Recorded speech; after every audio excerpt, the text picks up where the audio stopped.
Gravel Institute, why? Why are all you people willing to fucking lay your hands down at Russia's feet? Russia's not left-leaning. Being anti-America is not left-leaning, okay? There are far-right governments that are anti-American. This isn't leftism, okay? Jesus.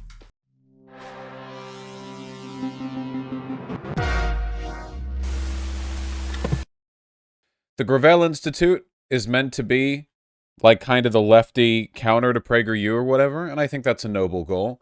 Here's the issue, okay?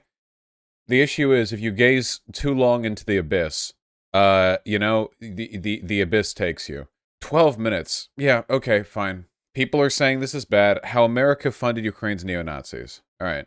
Yeah, okay. Let's take a look at the narrative. I'm no expert on the history of Ukraine, but I am pretty good at identifying propaganda. Ukraine. Ukraine. Ukraine. Ukraine. Ukraine. You gay? You've probably heard about that country a lot.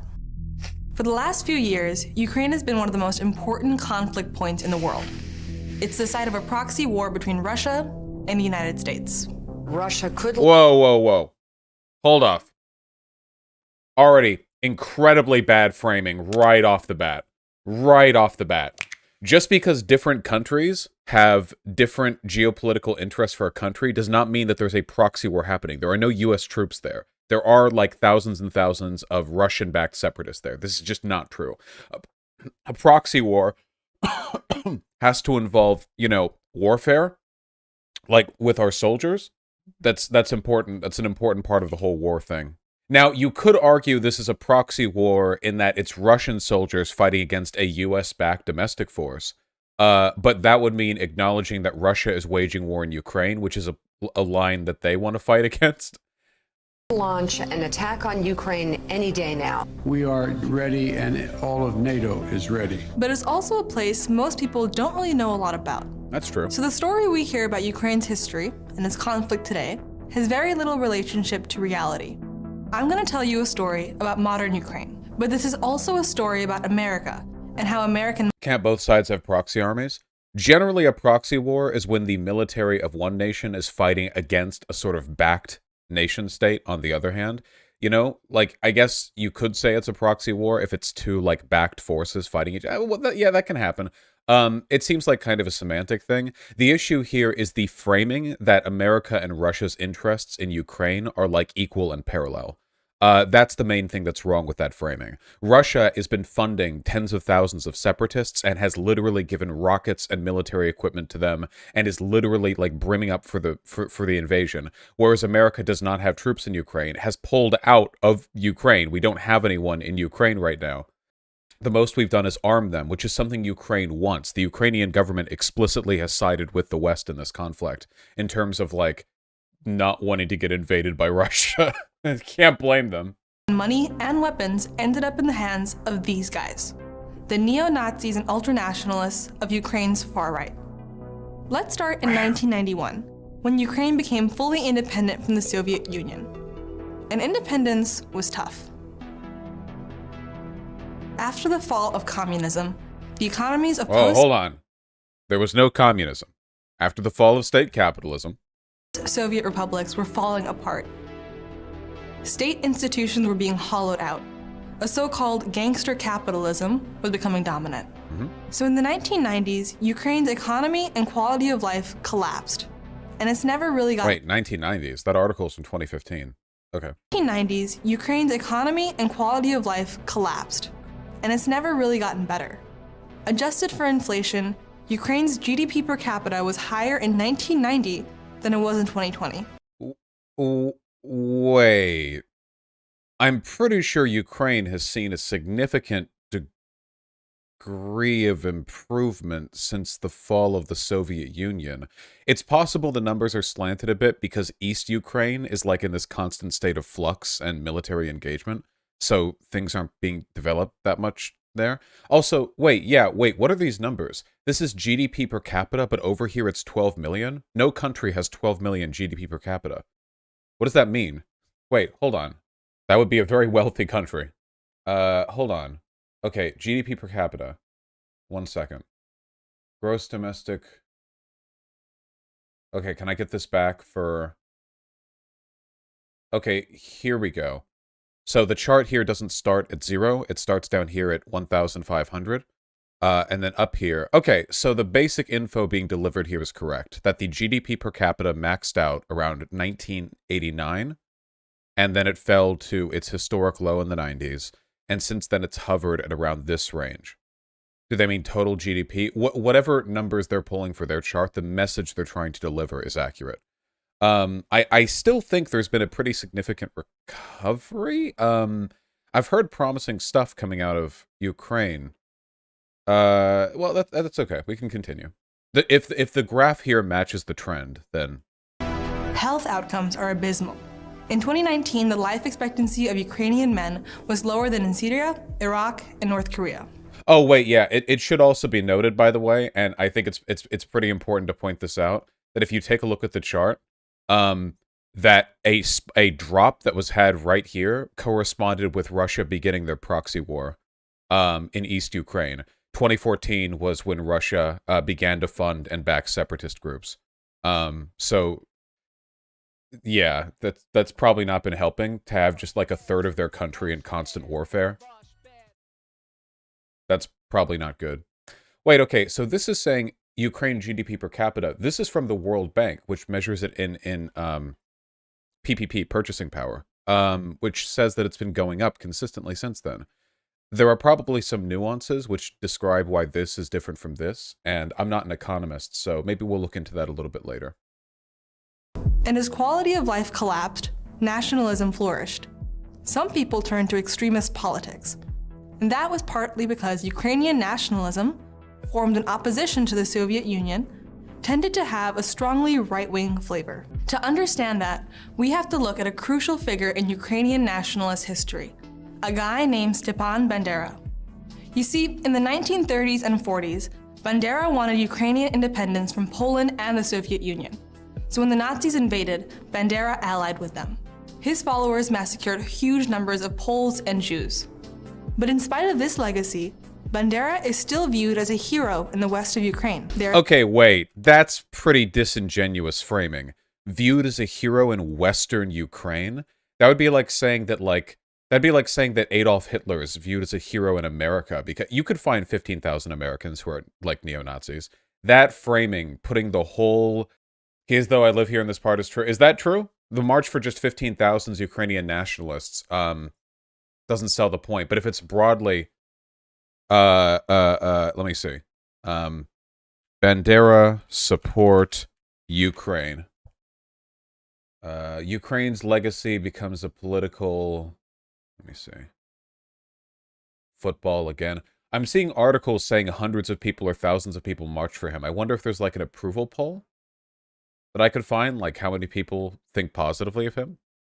He's probably celebrated. He's probably celebrated because he's considered to be one of the like major forces for Ukrainian independence before the Soviets took over. There are Stepan Bandera streets, museums, and monuments. In 2010, Bandera was even named an official hero of Ukraine. But Bandera is hated in the East, where Soviet identity was historically a lot stronger. And that East-West divide was a big fracture within Ukraine. In Western Ukraine, there was more We're being framed very hard here, but I'll wait a bit longer. Stress on a specifically Ukrainian identity, closer to Europe. In Eastern Ukraine, meanwhile, people were more likely to stress their historic ties to Russia and the Russian language. Fast forward to 2010, when Ukraine elected a relatively pro-Russian politician named Viktor Yanukovych. Relatively.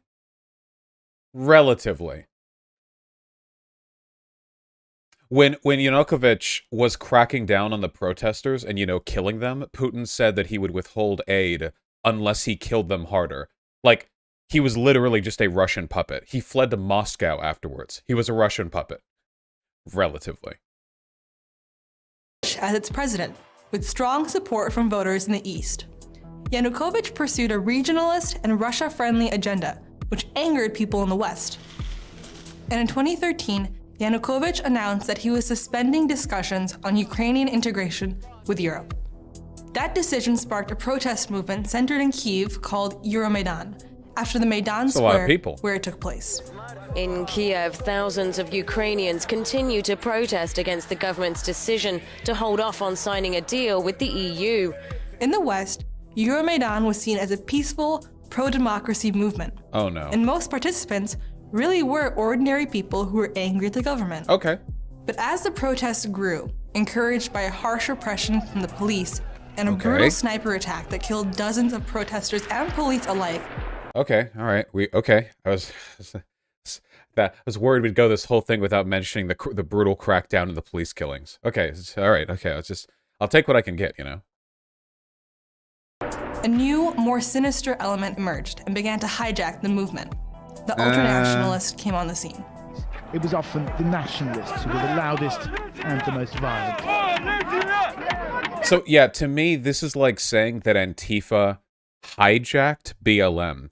Antifa may have been one of the most visible and, like, I guess, optically aggressive elements of the BLM movement, but everything that I've looked up from the protests against Yanukovych have made it seem as though, like, just because these guys were in the same protests and were, like, the more violent dudes, that doesn't mean that they were, like, the flavor of the whole thing. You know what I mean? This is a very common tactic in disenfranchising popular movements, is when there's a very extremist group within that movement that you then point to and make them, like, representative of the entire thing. I'm not sure about that comparison. Oh, I'm pro-Antifa and anti these guys. I'm just saying the strategy is the same. Guys, I'm talking about the strategy, not the moral equivalent here.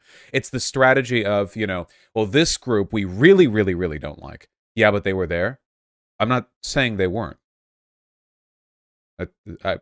Antifa were also at BLM protests, you know? I'm only saying that as a way of attacking a broader popular movement. You look at the most, you know, the most extreme or the most, you know, optically damaging elements, and you overstate the extent to which they influenced it. From what I looked up, the ousting of Yanukovych, this was like the far-right nationalists did not need to be a part of this protest for everything to go down the way that it did. Does that make sense? Like, it seems like everything pretty much would have went down exactly the same way if the far-right nationalists, the Nazi types, had not been present. They were just had a shared interest because they hate Russia. You know? 76% of those who live in Western Ukraine have a positive opinion towards Bandera. Damn! That is a lot of people. Wow. Well, the premise that was put forth at the beginning of this video is totally correct.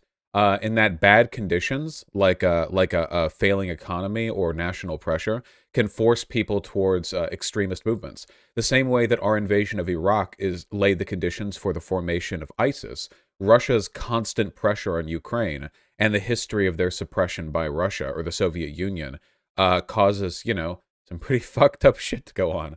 You know, Ukraine is a historical victim of imperialism, and for that reason, while I'm not willing to give an ounce of sympathy to any of the far-right groups within Ukraine, I'm willing to give sympathy to the idea that Ukraine is acting as a product of more powerful nations with them. In the same way that any individual ISIS member can drink bleach for all I care. But, like, if I was going to point at Iraq or Syria, I wouldn't go like, oh, well, these people are just bad. I would go like, okay, well, these people are bad, but, like, we pretty clearly lay the groundwork with American imperialism here. We pretty clearly, we very obviously, you know, laid the foundations in this case. A group calling itself the Right Sector is perhaps the largest. Its members can be seen marching around Kiev in columns of about a dozen. Just like how Russia's invasion was a response to NATO expansion? Yes, those things are exactly the same. Iraq being invaded and hundreds of thousands of people being killed by the military and by sanctions is literally identical to Russia, the sovereign nation, having to suffer the indignity of being around countries that joined a defensive alliance somewhere near them. Those are identical, yes. Groups like the, quote, Right Sector, the ultra-nationalist Svoboda Party, originally called the Social National Party of Ukraine. I know Try those. turning those words around. You don't need to rearrange the words, buddy. We can see their flag. We know what they're doing here. Jesus. This is impressive. It is simultaneously the SS lightning bolts and the swastika. It's actually both of them. That's actually, like, That's actually pretty clever design. They were like, we're actually more Nazi than the Nazis are. We're gonna have both of the most memorable Nazi iconography elements. It's called acted as a small but Wolfsangel? influential organized minority within the protests. And those extremists played an important role in exacerbating the protests by encouraging violence and more radical rhetoric. There are allegations that the sniper attack was actually orchestrated by the right sector and its co-conspirators. Allegations. I would need to see some pretty strong evidence of that. Like, the Ukrainian police were fighting against the protesters. The Ukrainian police were ordered to fight. Like, what? Okay, this is conspiracy bait right here. This is just full-on conspiracy bait, false flag bullshit right here. Isn't The Nation a leftist source? First of all, never trust leftists when you're talking about Russia, because you never know who's a real leftist and who's just anti-American. Second of all, it doesn't matter where the source is from. Like, I'd want to know. Like, I need some good. Hey, if there's evidence for this, but like this, all this video says is allegations, and it like cites an article. Like, okay, you know. By early 2014, the government lost the ability to control the protests. In a rapidly evolving political crisis, President Yanukovych has been voted out by parliament, forced to leave Kiev. Goodbye. And the US recognized interim government that replaced him had a significant far-right. I'm sorry, hold on. Has been voted out by parliament, forced to leave Kiev.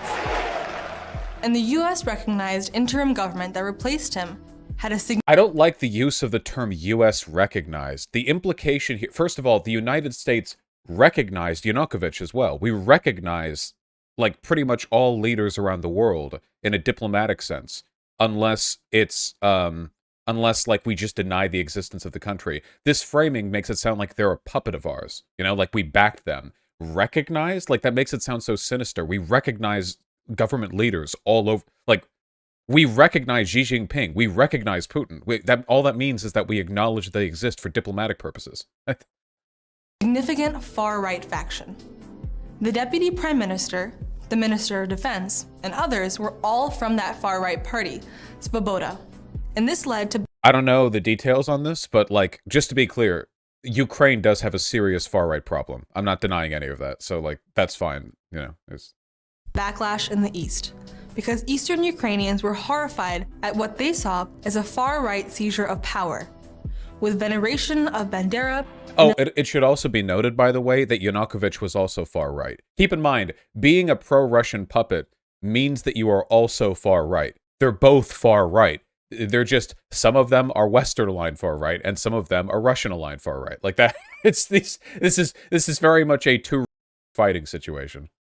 Elimination of equal recognition for languages like Russian. Service industry workers have since January been obliged to talk to customers in Ukrainian unless clients specifically ask to switch. If I work, pay my employees' salaries and my taxes, it's none of your bloody business which language I do it in. Anti-government protests broke out across the East. In the eastern peninsula of Crimea, people were furious. Oh no. Many of them talked about joining Russia. So the Russian government saw an opportunity. They wanted to encourage a surge of Russian nationalism for its own benefit. So Russia annexed Crimea and held a disputed referendum to legitimize the decision. As many as 9... That is very neutral framing for an annexation of another nation's territory.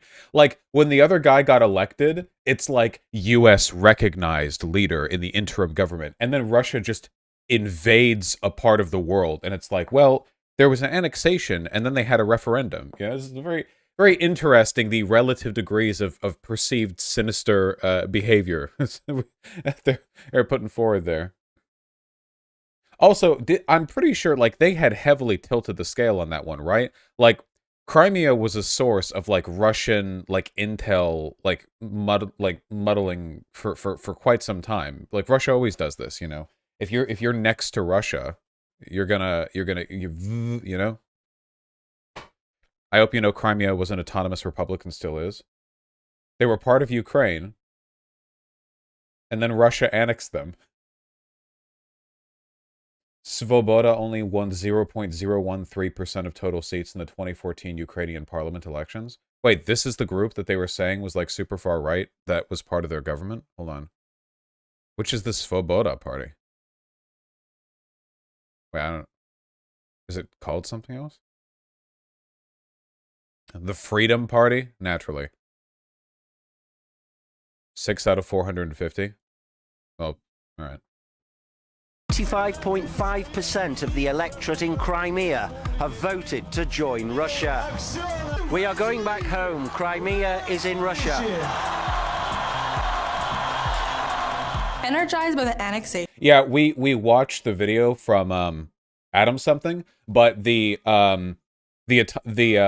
referendum that was held in Crimea was also heavily weighted. Very much a, you know, German Nazi election. Do you want to elect Hitler? Gigantic yes bubble, tiny no bubble.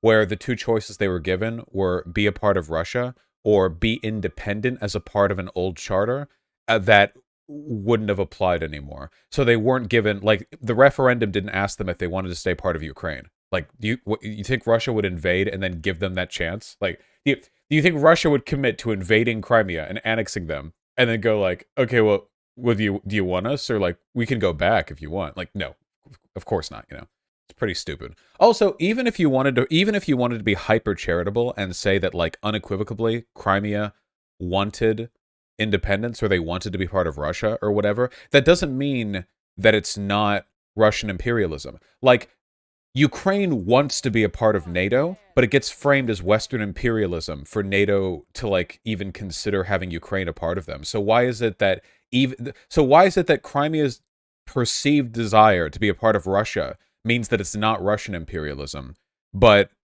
you know, NATO wanting to be, or sorry, Ukraine wanting to be part of NATO isn't an invalidation of perceived imperialism on NATO's part. It's very inconsistent.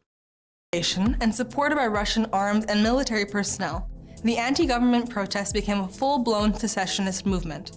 Eastern provinces like Donetsk and Luhansk held separatist referendums and declared independence.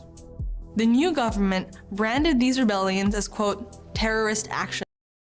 They were literally terrorist groups, and they were funded directly by Russia.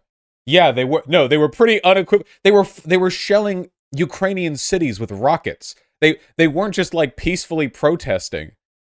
First of all, I'm pretty sure that you can't just like decide to leave the country. You know, generally countries don't let you do that. So yeah, but if there were tens of thousands of separatists. They were military groups. They were funded. They were given arms by Russia. They shelled civilians. They killed people. What do you mean, dude? This video is so sussy, man. Why? Gravel Institute, why? Why are all you people willing to fucking lay your hands down at Russia's feet? Russia's not left-leaning. Being anti-America is not left-leaning, okay? There are far-right governments that are anti-American. This isn't leftism, okay? Jesus. Ukraine entered a civil war, which was also a proxy war with Russia. Oh, okay, well, at least they acknowledge it was a proxy war with Russia. Do you want to expand on that a little bit? Because civil war is giving it a little too much credit, I think. Decades of austerity and corruption, the Ukrainian army was totally unable to fight. So a lot of the action fell instead to the people who were the most violent, the ultranationalists. So a new... That is true. It's a little bit Weasley to frame it that way. The most violent, it'd probably be more accurate to say the most radicalized, the most willing and able to fight against Russia. But that's kind of a semantic thing. Yeah, it's fair. That's fair. Paramilitary emerged. It was called the Azov Battalion. And unlike the official Ukrainian military, Azov's volunteers were willing to go the distance. But Azov wasn't just any random organization. It was a pretty disturbing far-right group. It had come out of neo-Nazi street gangs that had been used as muscle by Ukrainian elites in the 90s and 2000s. Azov members regularly sported tattoos of swastikas. Their symbol was based on a Nazi emblem. Their leader declared that their mission was to, quote, lead the white races of the world in a final crusade against the Semite-led Untermenschen, subhumans. If I called these guys Nazis, people online would say that I'm engaging in Godwin's law. Guys, you guys, you'll just call anyone a Nazi. You'll just call anyone a Nazi, man. The word doesn't even mean anything anymore. But Azov's neo-Nazism turned out not to be such a huge concern to the Ukrainian government. Because in 2014, a guy named Arsen Avakov became interior minister in charge of police and security. And Avakov had been a longtime patron of the neo-Nazi gangs.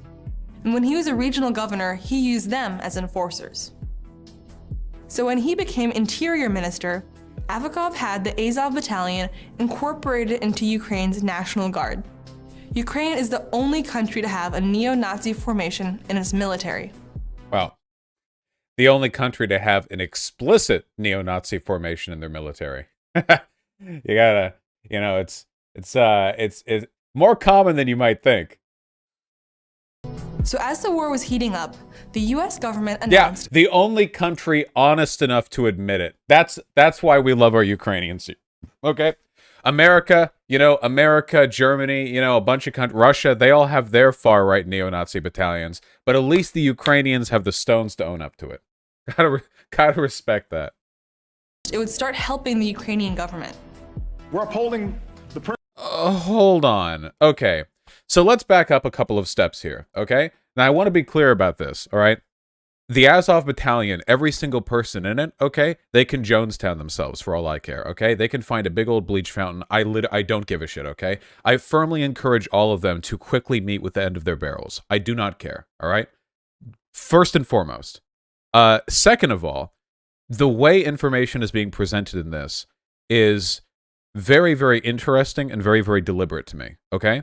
So when leftists talk about stuff like ISIS, we're usually quick to point out that even though ISIS is really bad, their existence and their power is a product of Western imperialism. Because that's true. ISIS, a bunch of shit in that region, would not exist if it weren't for the fact that we've historically meddled in their affairs and worsened material conditions to the point that crazy fucking caliphate, militant groups are like things that emerge, The issue that I have is that right now that very simple level of analysis is not being applied because this is a USA bad, Russia good narrative. What's happening here is really obvious. This country, Ukraine, in 2014, was broke, hollowed out, and facing a proxy war from their massively more powerful neighbor, Russia. Under those circumstances, do you think they would just roll over and let the separatists do what they want? Or do you think they would employ any military faction within their power, up to and including neo-Nazis? If you're a leftist, a Marxist, material conditions seem to favor the latter approach. Now, that's not a moral defense. That's not a justification. You all remember my, disclaimer at the beginning of this particular spiel vis-a-vis ends of barrels. But, this is just pretty simple, straightforward. You guys understand what I'm talking about, right?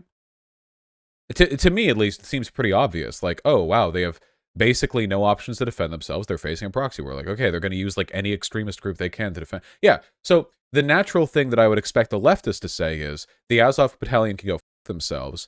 However, the thing we need to do to prevent stuff like this from happening is to put an end to Russian imperialism. That, to me, that's just a one-to-one thing. That just makes so much sense to me. But that is not the way this information is being framed. Nazi formation in its military. So as the war was heating up, the US government announced it would start helping the Ukrainian government.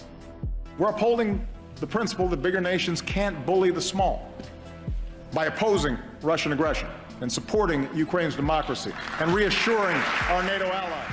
Well, that's fine. Based Obama. Sure, go for it. It would send money, training, and, quote, defensive lethal aid. Weapons. Yeah. And as all that flowed in, Azov became a beneficiary. The research group Bellingcat showed that Azov was receiving access to American grenade launchers. The Daily Beast investigation showed that US trainers were unable to prevent aid from reaching neo-Nazis. So, yeah, obviously, if they're a part of the defensive forces of Ukraine, then weapons that reach Ukraine are going to fall into their hands, right? So it seems like the way to solve this would be to, attempt to prevent the emergence of the conditions which require the Ukrainian government to employ these people? Right? A headline was 2022. It could be a retrospective. And Azov itself posted a video of the unit welcoming representatives from NATO. Some in the US were concerned about all of this. They warned that arming neo-Nazis would pose a threat to Ukrainian minorities and to Ukrainian democracy. But whenever Congress tried to ban funding for Azov, the Defense Department had those provisions removed. Well, hold on. Banned funding for Azov. First of all, for a while, I'm pretty sure we actually did have funding banned for Azov. But second of all, how would you do that? If the weapons are being given to Ukraine, do you give them under the stipulation that the arms are never given to the Azov battalion? I suppose that's possible, but it'd be really difficult to enforce. So the US continued funding Azov for years. I really don't like that framing. I don't like that framing. And I know that other lefties wouldn't like that framing because they have in the past historically defended the funding of anti-imperialist groups that have extremist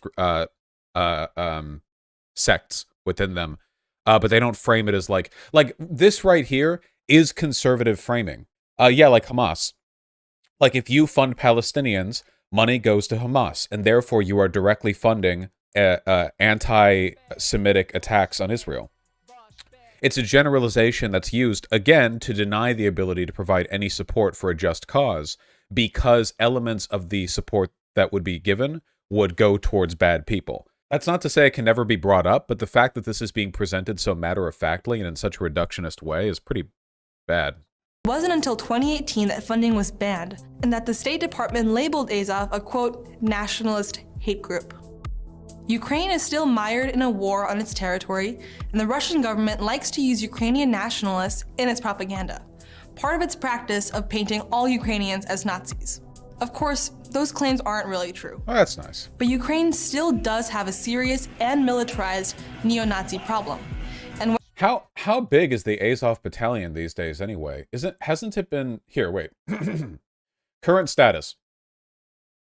Ukraine decided to turn all volunteer battalions, both the territorial defense battalions associated with the armed forces and the Special Task Patrol Police Force of the Interior Ministry, into regular units of the Ukrainian Armed Forces and the National Guard, respectively. Azov is one of the latter. Ukrainian government also opted to deploy only volunteer units to the Donbass front, pledging conscripts would not be sent to combat. Let's see. Since 2015, the battalion has been upgraded to regimental status, and Azov is now officially called Special Operations Detachment, with combat duties focused on reconnaissance, counter-reconnaissance, EOD disposal, interdiction, special weapon operations. Organized into these command units.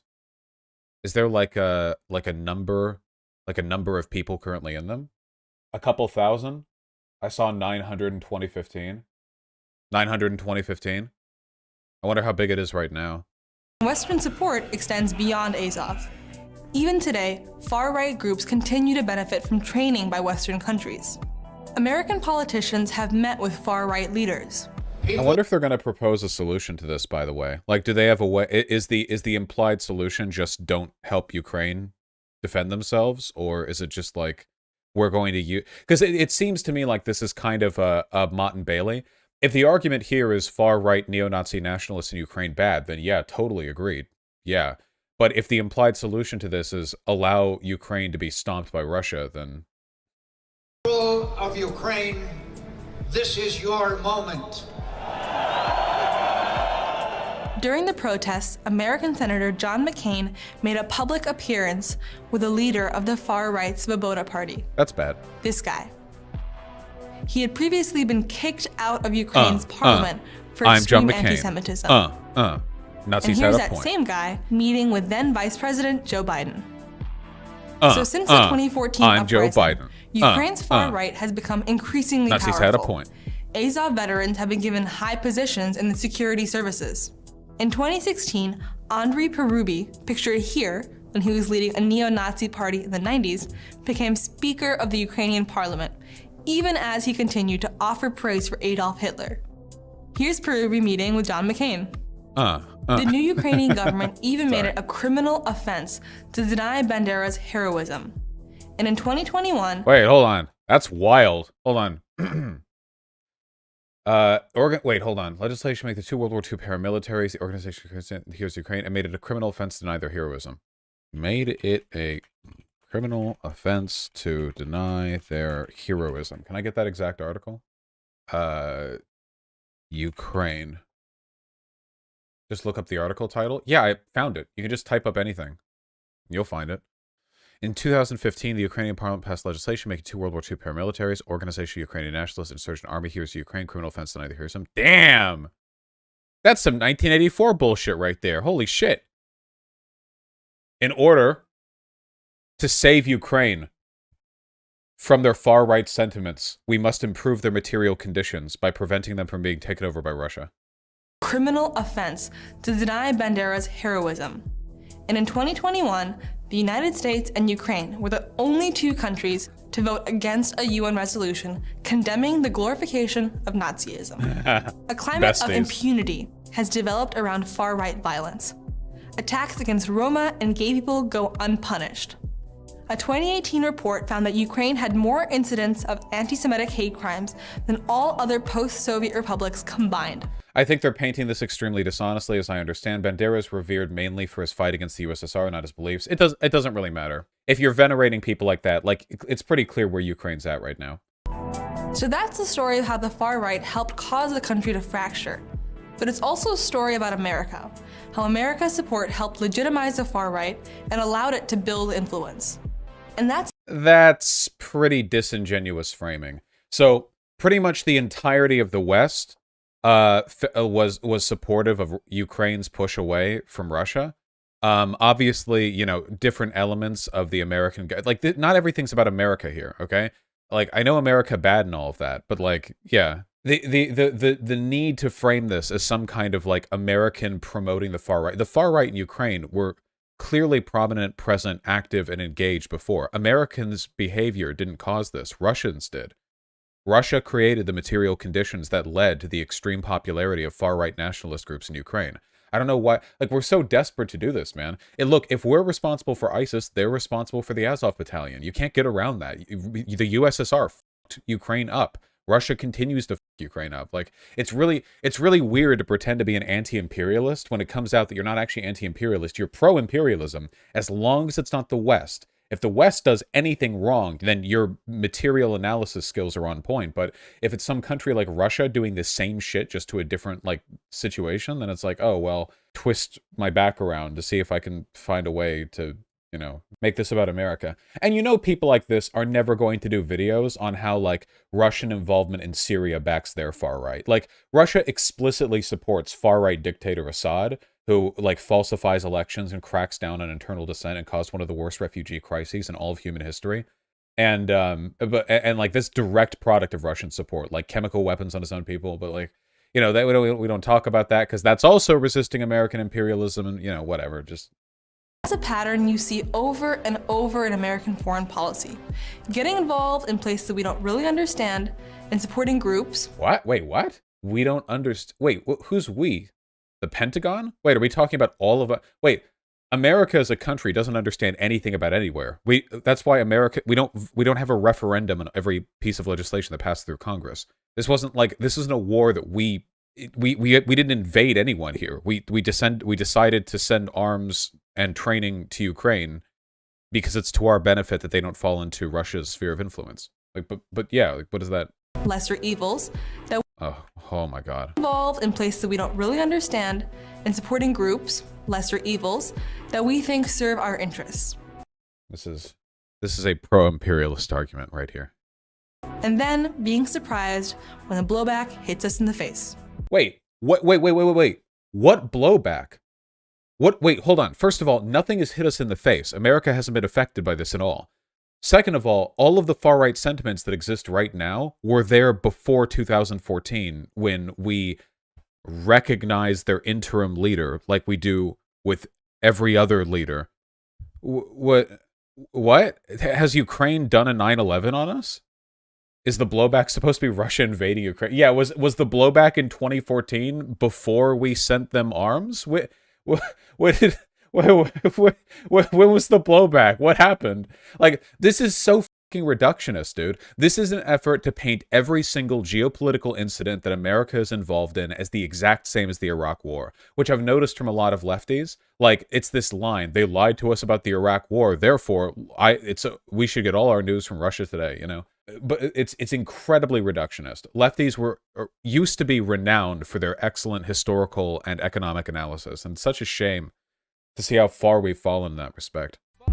In Central America, in the Middle East. See, everything is the same. Everything is exactly the same. Us overthrowing democratically elected leaders in Latin America, invading Southeast Asia and the Middle East is exactly the same as us giving weapons to a democratically elected leader because they're being subjected to a proxy war from their neighbor. These are all exactly the same thing.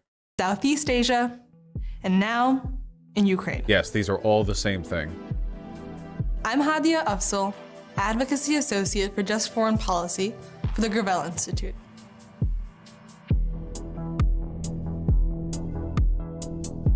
Nice. Nice memes. God damn it, dude. We had that false flag car bomb shit earlier today, man. The Russian apologists are out in force on Twitter right now. They're like mass searching all tags and all associated terms to respond to everything with like, well, why are you warmongering by pointing out that Russia's warmongering, you know?